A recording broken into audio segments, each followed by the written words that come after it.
जो धर्मी हो, काम क्रोध मोह लोभ अहंकार से मुक्त हो, नित्य नेमी हो, अपने आचरण का सूरमा हो, उसको खालसा कहा जाता है। खालिस्तान उस देश का नाम है जहाँ खालिस लोग रहते हों।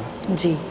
खालसे का हमने करेक्टर बता दिया जी। तो उस सूरत में इस शब्द को नफरत करनी, हिंदुस्तान के मुकाबले में रखना, मनगढ़ंत बातें जोड़नी, ये मुझे मुनासिब नहीं लगती। अगर पंजाब का नाम खालिस्तान रख दिया जाए तो इसमें कोई बिजली नहीं गिर जाएगी, और अगर कोई सिख खालिस्तान जिंदाबाद का नारा लगाता है तो इसको हिंदुस्तान का दुश्मन नहीं मान लेना चाहिए।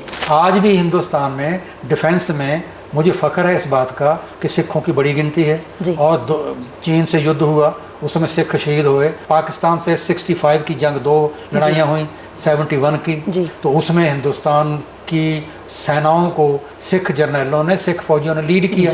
तो हिंदुस्तान भरोसा करे खालसा पंथ पर, सिखों पर, और उसके एवज में सिख अपनी जिम्मेवारी ईमानदार से निभाएं, ये हमारी कामनाएं हैं भाई। जो संसार में जीव भगवान ने पैदा किया वो किस योनि में है, किस रूप में है, उसका सम्मान और उसकी रक्षा करनी है।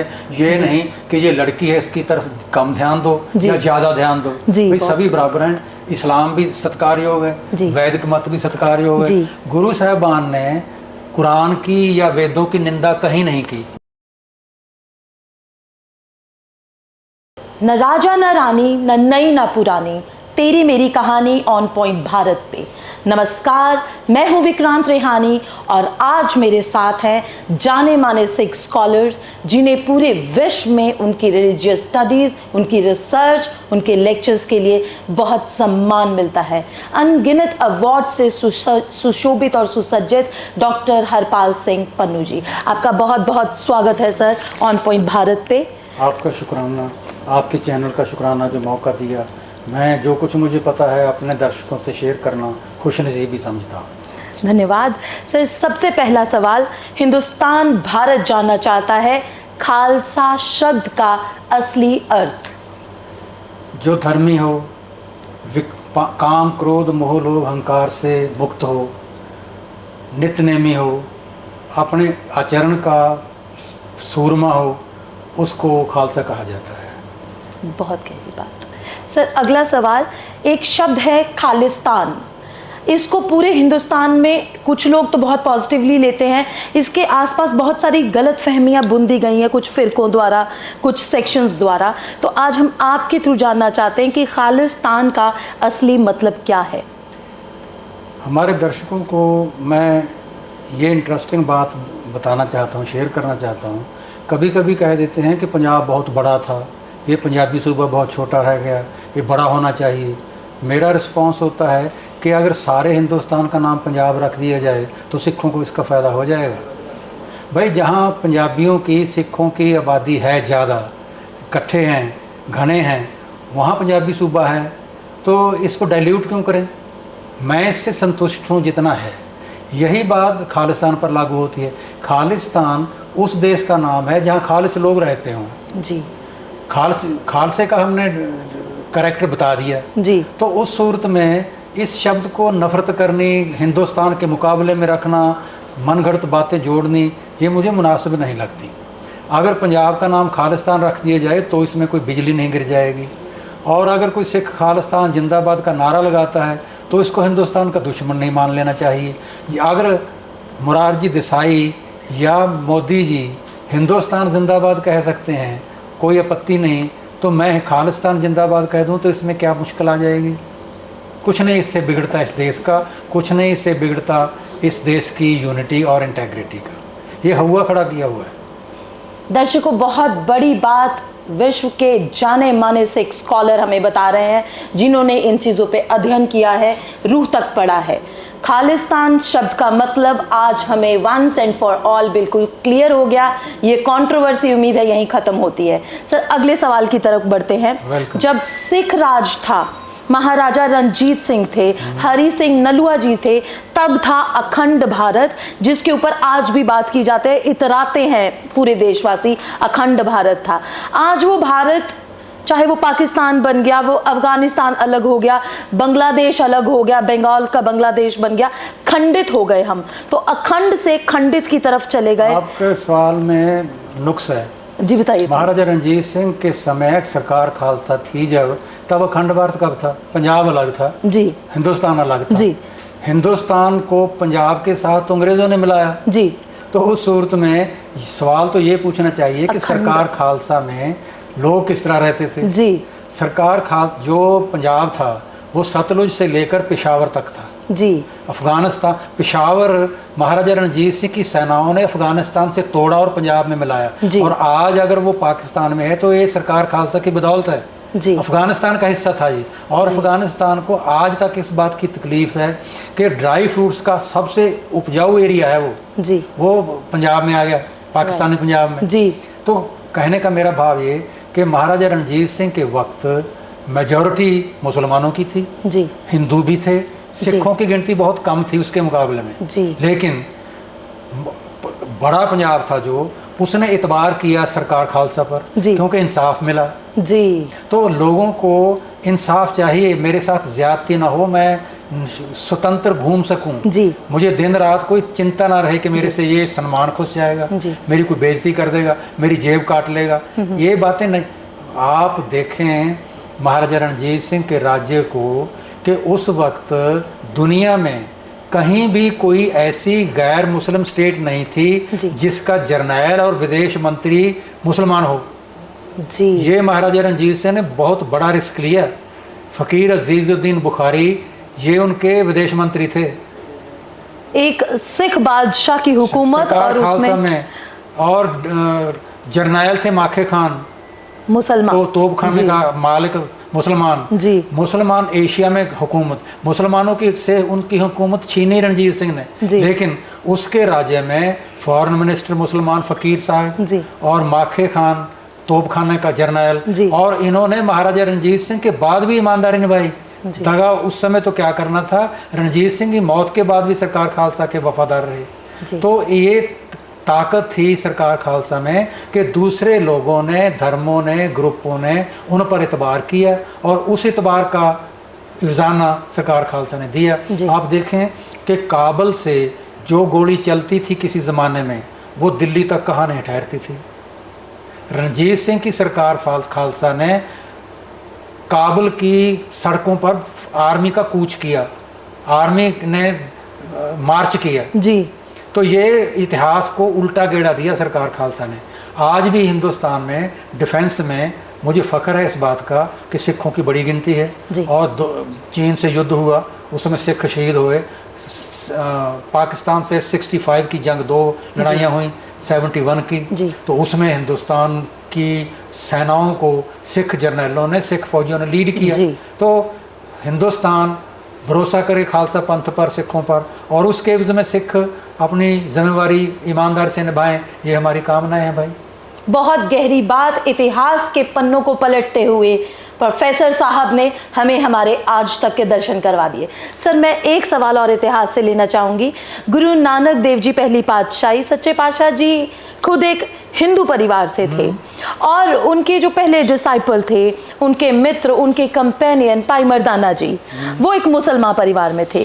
तो इनकी फ्रेंडशिप या इनका एक गुरु और चेले वाला जो रिश्ता है, उसके डायनामिक्स के ऊपर आप अपनी जो एक्सपर्ट नज़र से आपने क्या ऑब्जर्व किया, उसके बारे में कुछ शेयर करेंगे? पहली बात तो ये, गुरु नानक देव जी का प्रकाश हुआ, जी, उनकी वाणी, उनकी यात्राएं और उनके कीर्तन को सुनकर हिंदुस्तान में एक तब्दीली आई।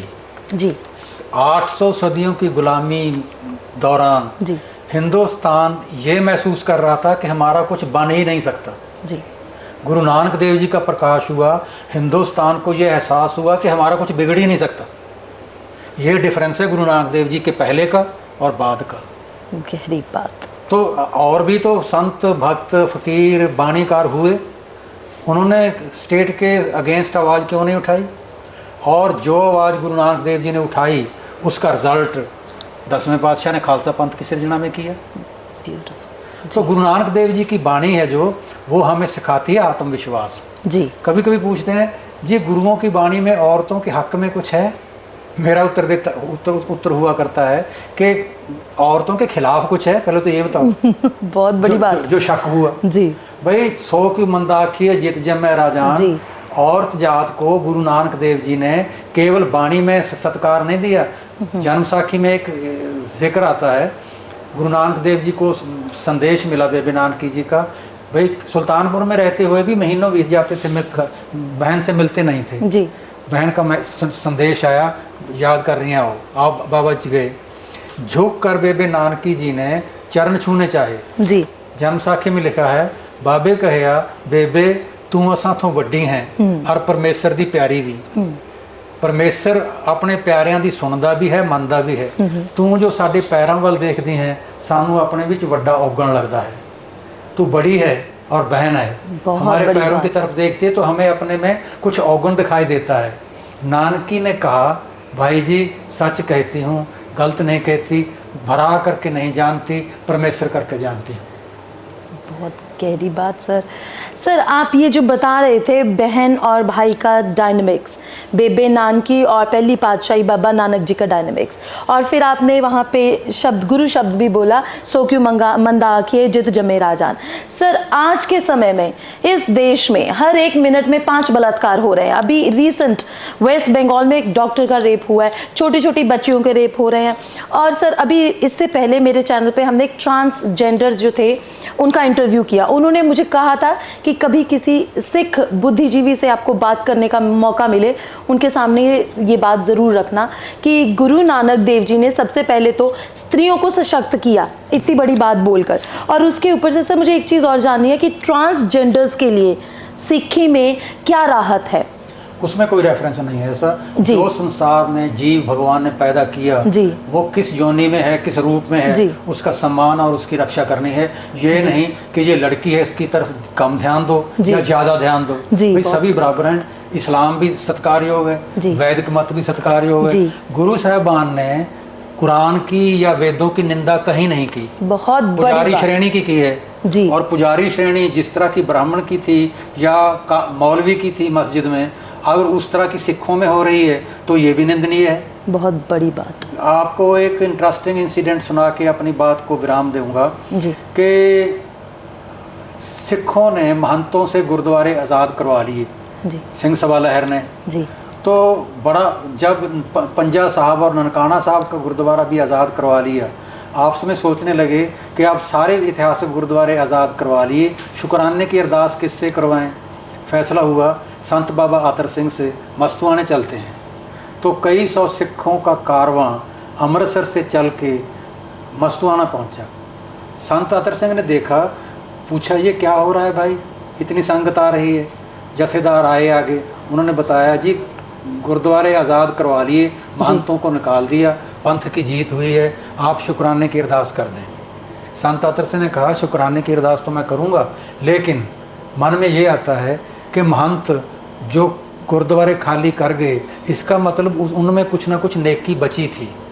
जब तुम्हारे से गुरुद्वारे खाली करवाने पड़ेंगे तो बहुत मुश्किल आएगी। बहुत गहरी बात। ये भविष्यवाणी 100 साल बाद सही साबित हो रही है। आज उन लोगों का कब्जा हो रहा है जो इसके अधिकारी नहीं हैं, जो उसका मिसयूज़ करते हैं, पॉलिटिकल इकट्ठ करते हैं, और लंगर गुरु का वो जिसमें मेरी 58-54 है ना रखी गई, वो भी उधर जा रही है अकाली दल की पॉलिटिक्स में, जिसका मुझे दुख है। मेरा धर्म का पैसा किसी की सियासत के लिए इस्तेमाल क्यों किया जाए, मैं इससे रोकना चाहता हूँ। लेकिन आपके चैनल के ज़रिए भी कुछ दूर तक आवाज़ पहुँचेगी, कहीं और तरीके भी हैं, तो मैं शुभकामनाएँ देता हूँ आपको। आप ये उद्यम कर रहे हैं और ये उद्यम कारगर हो, सार्थक हो, ये मेरी अभिलाषा है। सर एक सवाल और ले सकती हूँ, वैसे तो समय की कमी है आपके पास। सर सवाल ये है कि बाबर को, वो एक बादशाह था, उसके पास फौज थी, उनको चैलेंज कर रहे हैं बाबा नानक जी की तैं की दर्द नहीं आया।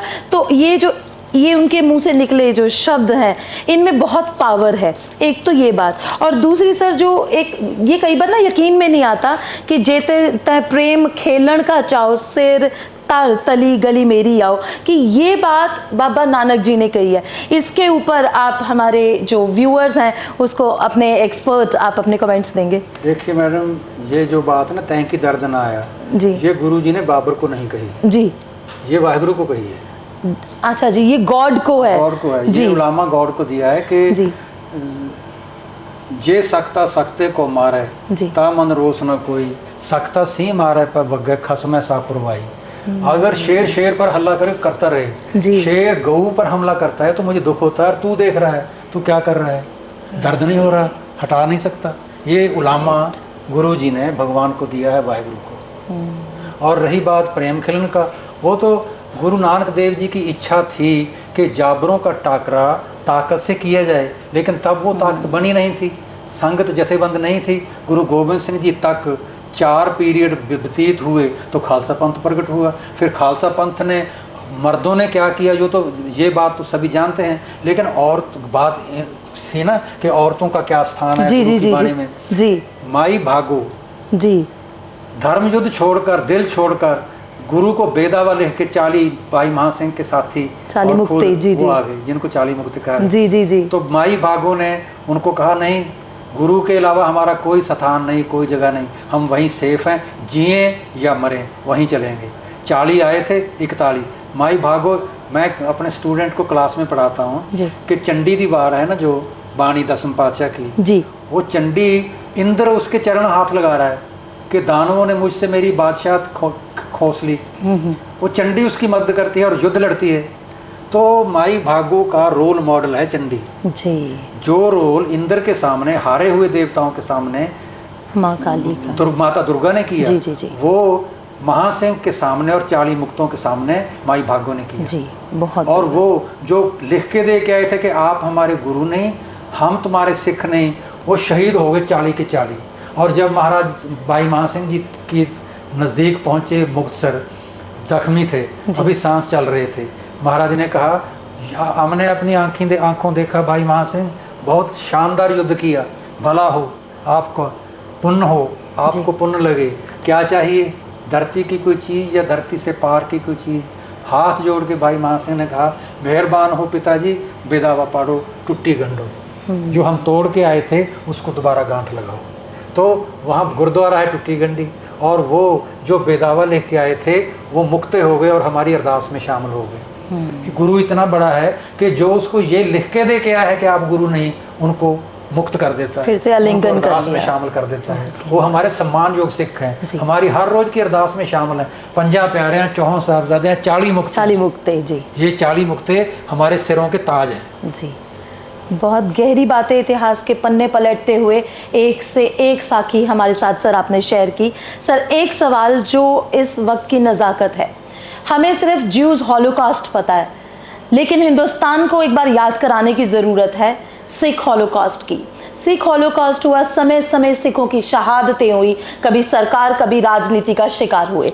सर इसको आप अपने चश्मे से देखते हैं तो आज क्या महसूस करते हैं इस बात के ऊपर? देखिए, बड़ा कल्लूकारा, छोटा जी। कल्लूकारा, दो तो 18वीं सेंचुरी के हैं, जी। बहुत खूनी युद्ध हुए और हज़ारों की तादाद में सिखों का कत्लेआम हुआ। जी तो दूसरा हुआ इंदिरा गांधी के कत्ल के बाद जी। हिंदुस्तान में जगह जगह पर सिख आइडेंटिफाई कर करके कत्लो-गारत की गई, जी हुई। बिल्कुल। ये दुखदायक है सभी कुछ। जी। और आज सिख यूथ रोजगार की तलाश में बाहरले मुल्कों में जा रही है। जी।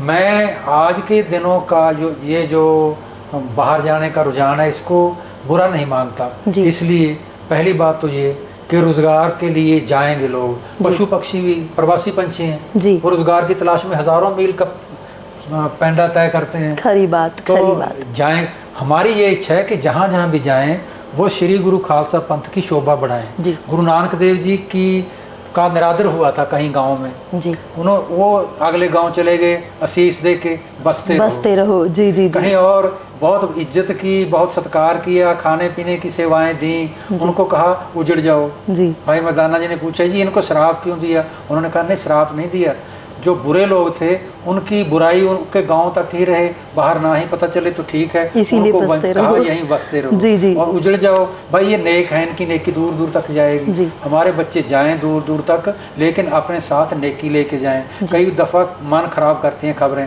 कि फ़लाँ जगह कत्ल हुआ, फ़लाँ जगह लुट मार हो गई, फ़लाँ जगह चोरी हो गई, और उसमें पंजाबी थे और उसमें सिख थे। ये बात सुन के मन को चोट पहुँचती है। खुशबू लेके जाएं, बुराई न लेके जाएं।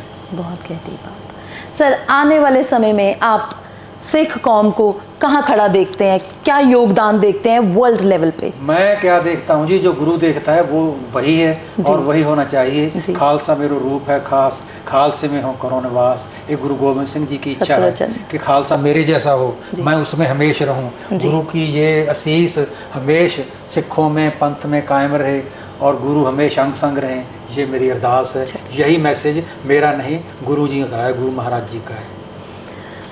तो प्यारे ऑडियंस, तेरी मेरी कहानी में आज डॉक्टर पन्नू जी ने